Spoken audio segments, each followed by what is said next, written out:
El complejo de Golgi se caracteriza por ser un componente del sistema endomembrana que se encuentra compartimentalizado en regiones y que presenta polaridad. En la fotografía al microscopio electrónico podemos ver las cisternas del retículo con sus dilataciones laterales, mientras que en el esquema de la derecha se muestran las diferentes regiones del retículo. En la parte superior encontramos la cara cis o cara de entrada de las vesículas que provienen del retículo, por ejemplo, ¿sí? Y es por ende la porción que mira hacia el núcleo o hacia el retículo endoplasmático. Mientras que en la cara opuesta vamos a encontrar la cara trans o cara de salida que mira hacia la membrana plasmática. Fíjense que en las flechas en rojo, ¿sí?, se denotan la cisterna más externa de cara a cara, es decir, la red cis del Golgi y la red trans del Golgi. Estas se van a conectar con una red de túbulos y vesículas membranosas que se encuentran interconectadas. Entonces, en la cara cis van a ingresar vesículas que contengan proteínas solubles o proteínas de membrana que provengan, por ejemplo, del retículo endoplasmático rugoso, ¿sí? Estas proteínas van a viajar a través de la cisterna mediante una sucesión de vesículas que van a brotar de una cisterna y se van a fusionar con la siguiente. En ese viaje, esos componentes se van a ir modificando. En general, el proceso de viaje es a través de vesiculización, pero puede haber otro camino, como vamos a ver en moléculas grandes, como es el caso del colágeno o de la albúmina, que es lo que sucede, como veremos posteriormente. Ahora, ¿qué va a pasar?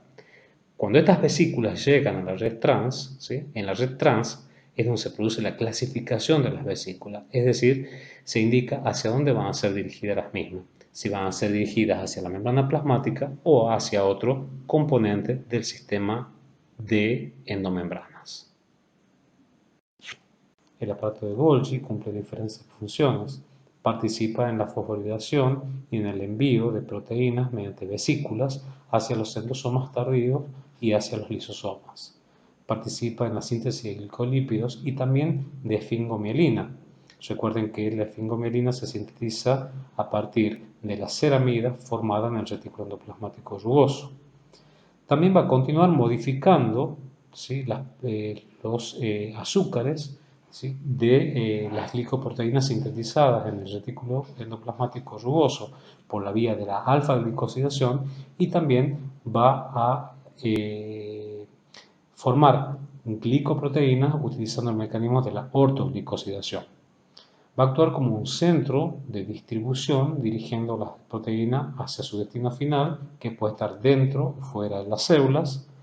Va a aportar membranas para la formación de las vesículas, que van a ir también dirigidas hacia diferentes sectores de la célula, y en el caso de las células vegetales va a sintetizar los polisacáridos de la pared celular, específicamente hemicelulosa y pectinas.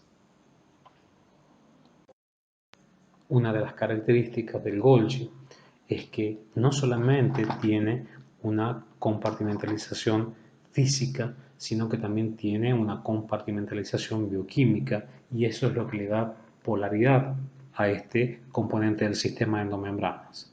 Fíjense cómo en la red cis del Golgi, por ejemplo, se produce la fosforilación de oligosacáridos lisosomales, mientras que en la cisterna cis se produce la eliminación de manosa de las glicoproteínas sintetizadas en el retículo endoplasmático rugoso. Ese proceso continúa en la red medial, así como la adición de N-acetilglucosamina, y en el caso de la cisterna trans del Golgi se produce la adición de ácido N-acetilneuramínico. Fíjense cómo en las fotografías al microscopio electrónico que se encuentran a la derecha, se encuentran en regiones muy electrodensas en diferentes sectores del Golgi, ¿sí?, en donde para cada caso en particular se puso un marcador específico, por ejemplo, para la lactosa, para la N-acetilglucosamina, para eliminación de manosa. Entonces, acá vemos más adecuadamente cómo hay una compartimentalización bioquímica en estas organelas. Nuevamente, me gustaría destacar que en la red trans del Golgi se produce la clasificación de las vesículas, es decir, aquellas que van a ser dirigidas hacia la membrana plasmática o aquellas que van a ser dirigidas hacia el endosoma tardío o también hacia el lisosoma.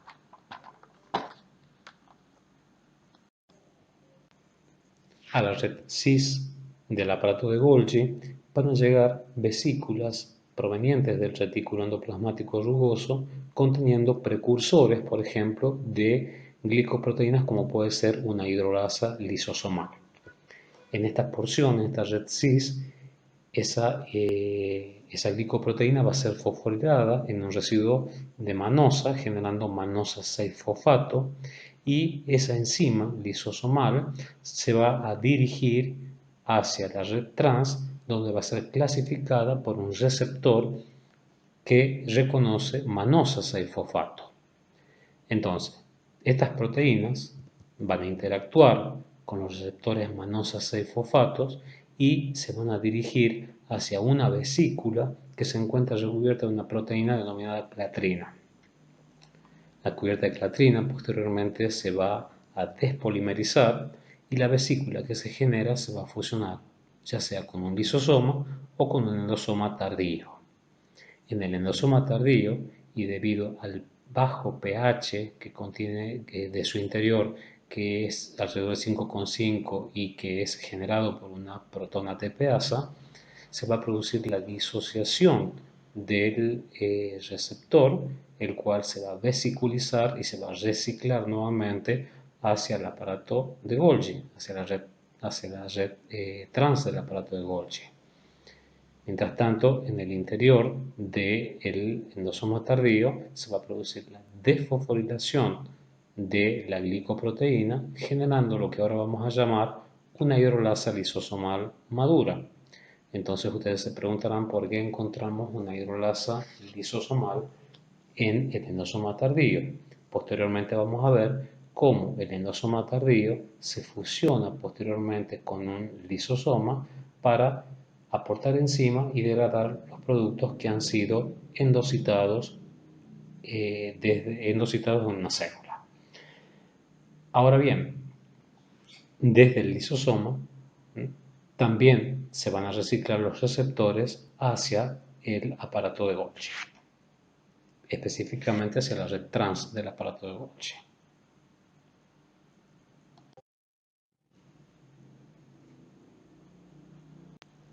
Para poder comprender las rutas de degradación en los lisosomas, es importante conocer cómo se produce el transporte de macromoléculas y de partículas en unas células, descartando principalmente los procesos de fagocitosis, pinocitosis y excreción. La endocitosis es un proceso por el cual se captan o se incorporan macromoléculas y otras moléculas de menor tamaño desde el medio extracelular al medio intracelular y es llevado a cabo por células específicas. En ellas distinguimos la fagocitosis y la pinocitosis. En la fagocitosis, por ejemplo, es un proceso por el cual se incorporan o se captan bacterias, células muertas o restos celulares. En el esquema se ve cómo una bacteria, como ejemplo de partícula sólida, forma en el interior un fagosoma. Mientras que la pinocitosis es un proceso por el cual se incorporan partículas que pueden ser de diferentes tamaños, pero lo importante de destacar acá es que en la endocitosis no solamente se incorporan esas partículas, sino que se incorpora también parte del fluido extracelular. Y en este proceso vamos a distinguir dos tipos de endocitosis, la mediada por receptor y la independiente del receptor. La fagocitosis es un proceso de endocitosis que ocurre en algunos tipos celulares para eliminar, por ejemplo, bacterias, restos celulares o células envejecidas. Por ejemplo, las amebas incorporan por fagocitosis bacterias y protozoos, mientras que los fagocitos por excelencia en humanos son los macrófagos y neutrófilos. En la fotografía, al microscopio electrónico de barrido, se observa cómo un macrófago teñido en verde se encuentra fagocitando bacterias que se encuentran teñidas en rojo.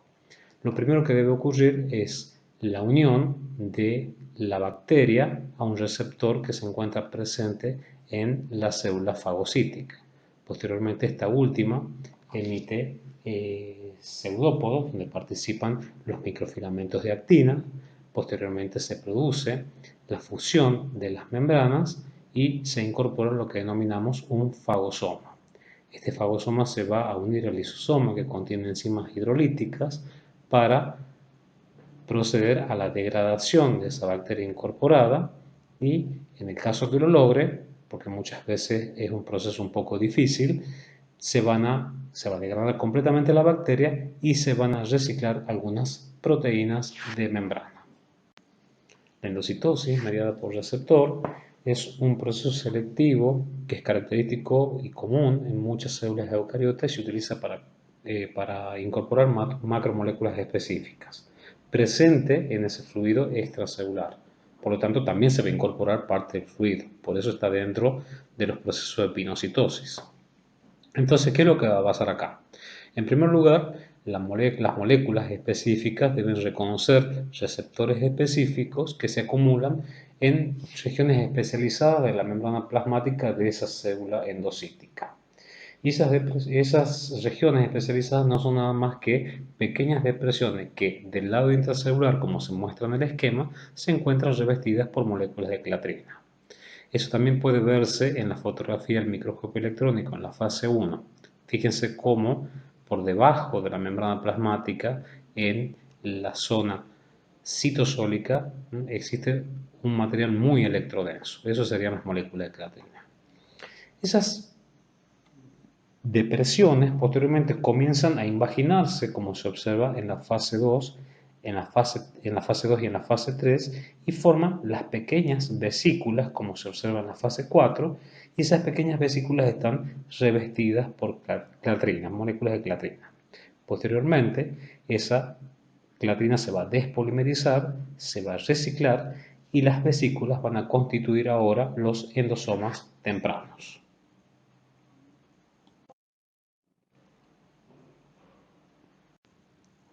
Con respecto a la endocitosis independiente de receptor, acá van las moléculas que van a ingresar en ese fluido extracelular, van a tomar contacto con pequeñas invaginaciones que hay en la membrana plasmática, como se observa en la fotografía del microscopio electrónico de transmisión, y esas pequeñas invaginaciones se llaman caveolas, tienen alrededor de 50 a 80 nanómetros. Y la característica es que poseen unas proteínas denominadas caveolinas. Esas caveolinas, como se observa en el esquema de la membrana plasmática, abajo a la izquierda, son dímeros. Y cada monómero tiene un dominio central hidrofóbico. ¿Sí? Y fíjense cómo cada unidad monomérica se une a su vez al lado interno de la membrana a través de 3 grupos acilos, ¿sí? O sea, está fuertemente unida a la porción hidrofóbica de la membrana. Entonces, cuando varios de estos dímeros se concentran en una determinada región de la membrana plasmática, como sucede por ejemplo en las balsas lipídicas o rafts lipídicos, ¿sí? Se va a forzar una curvatura hacia el interior de la célula, ¿sí? Y va a formar la caveola, que posteriormente se va a cerrar y se va a incorporar a la célula. Ahora bien, cuando estas vesículas que se forman son muy grandes, en el orden de 0,15 y hasta los 5 nanómetros, este proceso de endocitosis toma el nombre de macropinocitosis.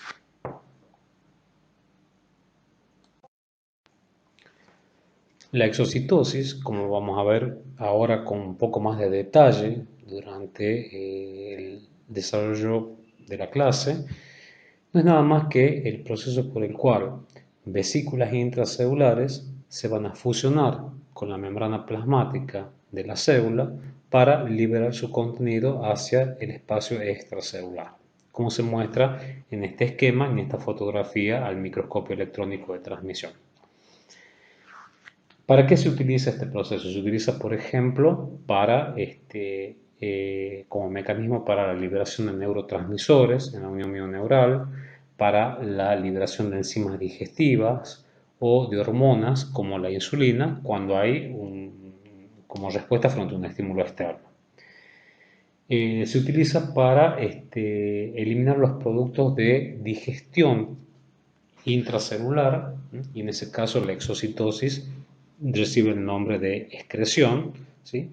Y también es muy utilizado para reconstituir los componentes de la membrana plasmática. Recuerden que durante los procesos de endocitosis, ¿qué hacemos? Estamos incorporando membranas a la célula, ¿sí? Entonces, si la membrana no se estaría reponiendo, las células se harían cada vez más pequeñas. Entonces debemos estar constantemente equilibrando la carga de esa membrana. Entonces la exocitosis se utiliza para reciclar los componentes de la membrana plasmática, tanto lípidos como proteínas.